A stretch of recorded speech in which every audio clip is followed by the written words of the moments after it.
An Blascaod Mór Anois, le Máire Áine Nic Ghearailt.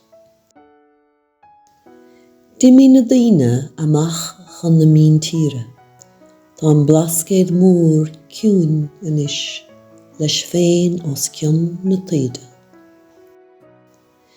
Is cuinn leis páistí beaga, is suagra ar an trá, is naomhóga ag iascaireacht a mag go dainn sa bhá. Díine ag insin scialta, coistíne, maul sa níthe, ceol a haint ar bhailín, ní chlisfar a ríist é chíthe. Ach, b'fhéidir go bhfuil taobh sí ag insin scéal nó ró, coistíne ar an Blascaod faoin saol a bhí ann fadó.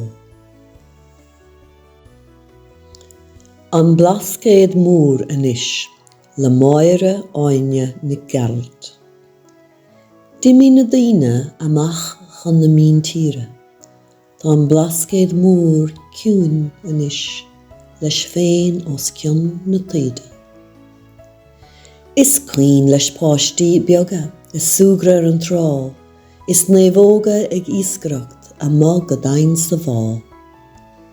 Díine ag insin scialta, coistíne, maul sa níthe, ceol a haint ar bhailín, ní chlisfar a ríist é chíthe.